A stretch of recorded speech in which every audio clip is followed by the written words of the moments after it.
खड़े हो जाओ, हिम्मतवान बनो, ताकतवर बन जाओ।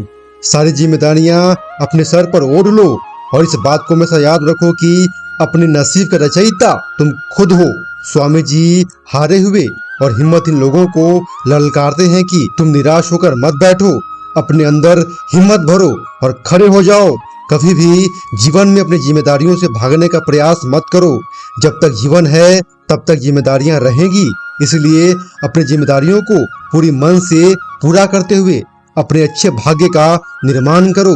हम वो हैं जो हमें हमारी सोच ने बनाया है, इसलिए इस बात का ध्यान रखिए कि आप क्या सोचते हैं। स्वामी जी कहते हैं कि एक इंसान के व्यक्तित्व और संस्कार का निर्माण उसके सोच से ही आरंभ होता है। एक इंसान जैसा सोचता है तो वैसा ही कर्म भी करता है और फिर उसका व्यक्तित्व और संस्कार वैसा ही बनता चला जाता है।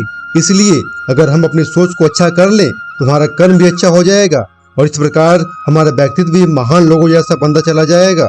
जिंदगी बहुत छोटी है, दुनिया में किसी भी चीज का घमंड अस्थायी नहीं है, पर जीवन केवल वही जी रहा है जो दूसरों के लिए जी रहा है, बाकी सभी तो जीवित से अधिक मृत हैं। स्वामी जी कहते हैं कि इस छोटे से जीवन में किसी चीज के पाने का घमंड करना बहुत बड़ी बेवकूफी है।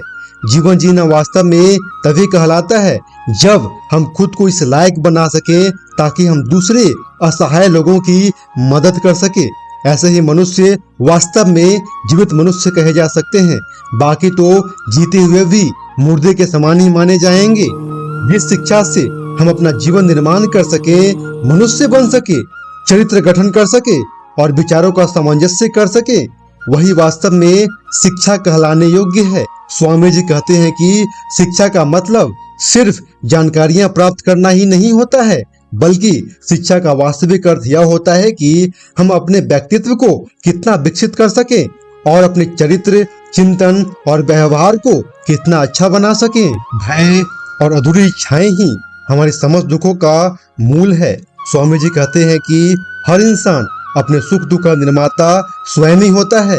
इंसान अपने मन में किसी अमुक चीज के भय को पैदा करके और अपने मन में बहुत सारी इच्छाओं को पालकर दुखों को आमंत्रित करता है। इसलिए अगर सुखी रहना चाहते हो तो निर्भय बनना सीखो और जितना हो सके उतना कम खोखली इच्छाओं को पालो।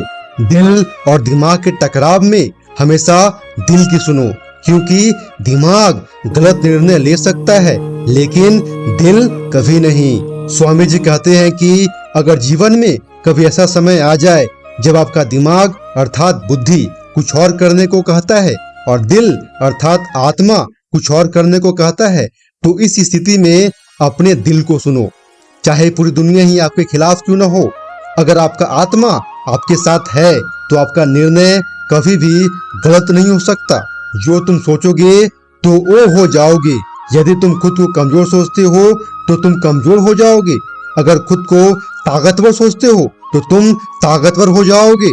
स्वामी जी कहते हैं कि यह प्रकृति लॉ ऑफ अट्रैक्शन के अनुसार काम करती है। जैसा हमारा विचार होता है वैसी इस सृष्टि की चीजें हमारी ओर खींची हुई चली आती है। अगर आप स्वयं के बारे में अच्छा सोचेंगे तो आपके साथ अच्छा ही होगा, इसलिए हमेशा अच्छा ही सोचना चाहिए।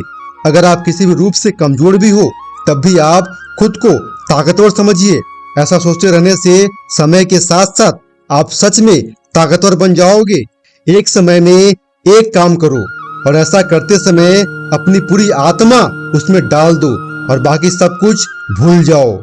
स्वामी जी कहते हैं कि हमें किसी भी काम में सफलता तभी मिलती है जब हम अपने पूरे तन और मन की शक्ति उस काम में झोंक देते हैं। जिस प्रकार से अलग अलग जगह बिखरी हुई सूर्य की रोशनी को लेंस के माध्यम से एक जगह केंद्रित किया जाता है तो वह किसी भी चीज को जलाकर राख कर देती है, उसी प्रकार से अपनी सोच और ऊर्जा का अलग अलग जगह बर्बाद करने के बजाय किसी एक काम में केंद्रित कर देने से उस काम में सफलता अवश्य मिलती है।